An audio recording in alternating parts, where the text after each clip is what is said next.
On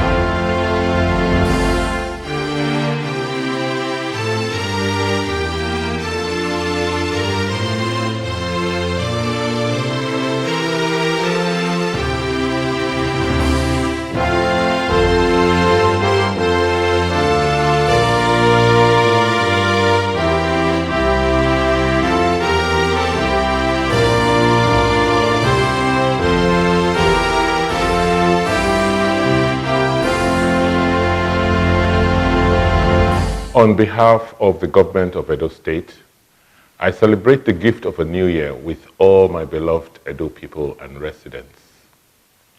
We have every reason to be grateful to God Almighty for sparing our lives to be witnesses to the events of 2019, which high point was the successful elections that re-elected our president, Muhammadu Buhari, for a second term. We are already seeing the benefits of continuity as the federal government is rapidly addressing the key areas that will assist to diversify our economy and make it more competitive and efficient. I want to specially thank Edo people for the confidence and encouragement which you continue to show to us as a government, particularly in the face of the political challenges which are being promoted by a few individuals who are intent on derailing the developmental strides we have fought to build in the last 3 years. Dear citizens and residents, as you are aware, our focus and emphasis in the last 3 years have been to improve your living conditions and make you more productive. We are improving the educational system and emphasizing technical education. We are improving access to quality health care. We're creating opportunities for businesses to thrive. We're providing more jobs, and we're investing in infrastructure. Even though we have achieved successes in many of our policy areas, we still have a long way to go. From our experience so far, we are convinced that although the challenges are daunting, but as a people and government, we can significantly change our circumstances and place Edo State, and indeed a country, where it should be in Africa. We are pleased with the revolutionary steps we have taken in basic education, where we have trained over 11,300 primary school teachers and involved the communities in the management of our schools. We have rebuilt 240 schools and deployed bespoke technology in the classrooms. The net result is that over 300,000 children in our public schools not only just go to school, but they now learn when they are in school. Satisfied with the situation in primaries 1 to 6, our priority in the year 2020 is to redefine and improve the quality and pedagogy in the junior secondary school system. Our aim is that when a child goes through the first 9 years of learning in the Edo State basic school system, he or she will have achieved the basics to achieve success in life. Improving the health and well-being of our people is an imperative part of our economic growth. As a result, through the Edo State Health Improvement Program, Edo HIP, we rehabilitated 20 healthcare centers to meet a minimum standard of healthcare delivery and trained over 500 workers to provide quality services. This small pilot served and impacted over 20,000 people in the surrounding communities who received care from them in 2019. Our secondary health care was not left out. We opened the Edo Specialist Hospital to give referral care with high quality standards. With the enactment of the mandatory health insurance law, more people can now access care. I am pleased to announce that beginning from today, January 1st, 2020, All civil servants in the Edo State Public Service will be enrolled in the Social Health Insurance Scheme, which guarantees efficient and affordable health care. The scheme, which is also open to everyone else, has already been capturing people in other sectors, from artisans and market women to other operators of small and medium enterprises in the state. A commission has been established and funding has been provided through the Basic Healthcare Provision Fund from the federal government, which we have complemented at the state level.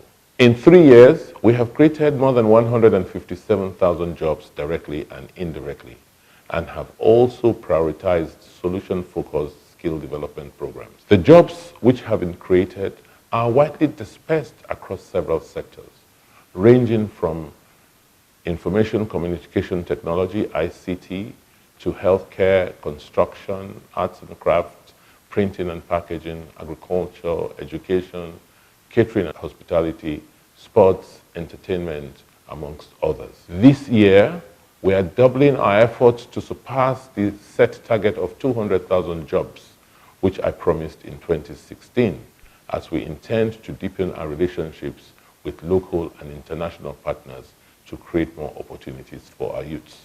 On the back of the success which we gained from the Innovation Hub and the Production Center, we will build similar hubs and centers in Edo North and Edo Central in 2020. In the meantime, the construction work for the Benin Industrial Park will commence early this year. Agriculture has always been the backbone of the economy of Edo State. Working closely with federal authorities this year, we will expand massively in putting a lot more hectares of land under cultivation.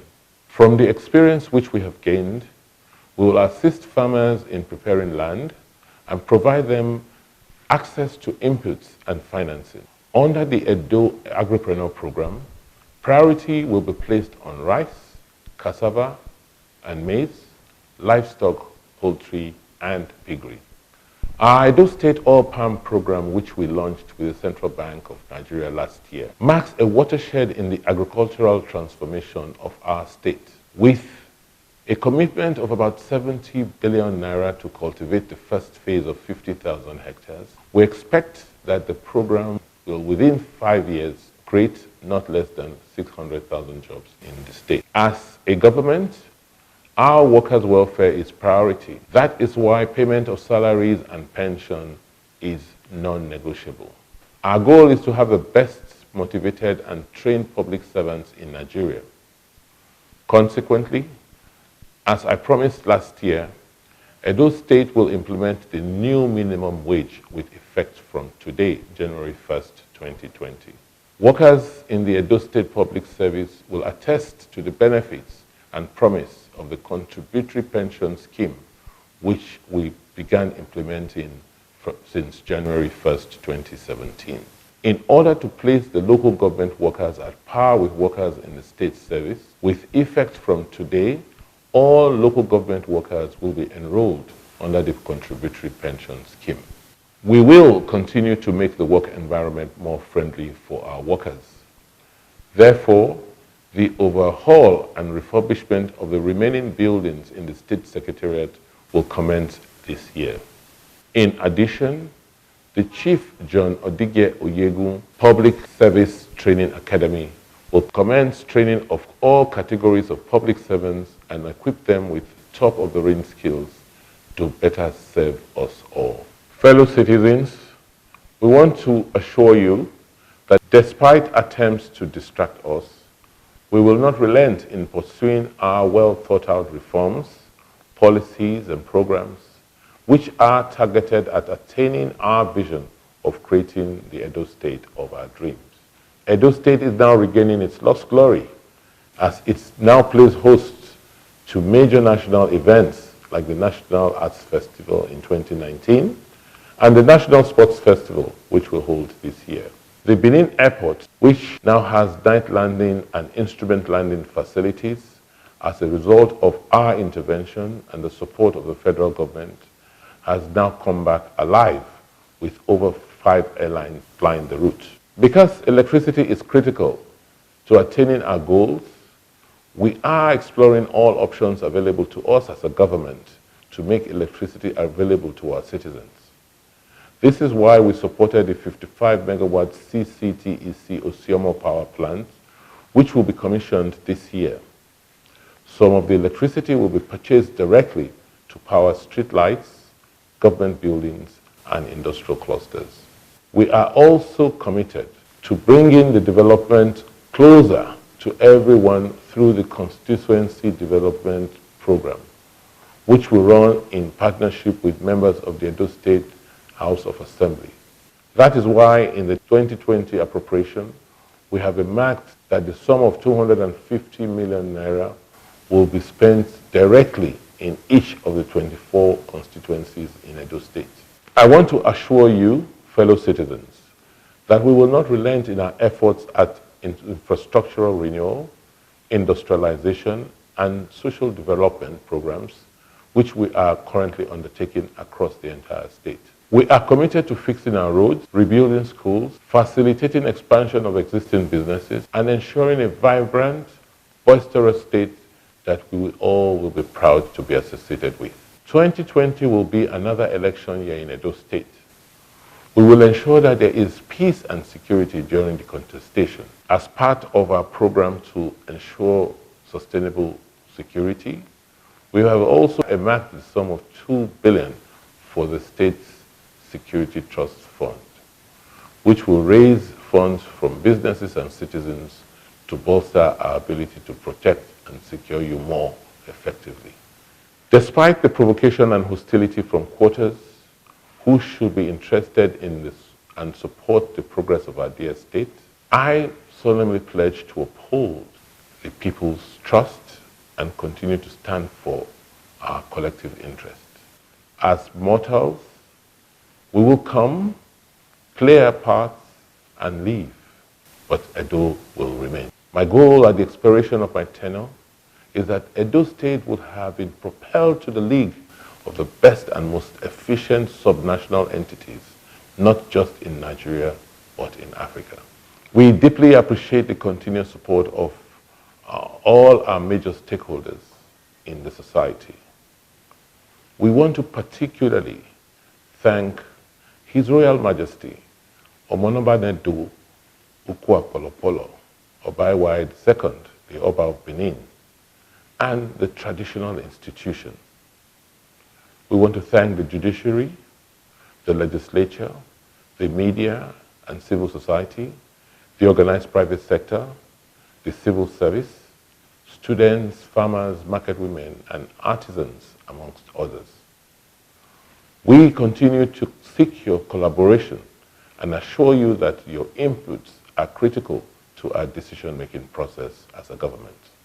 Once again, I wish you a very, very happy and prosperous 2020.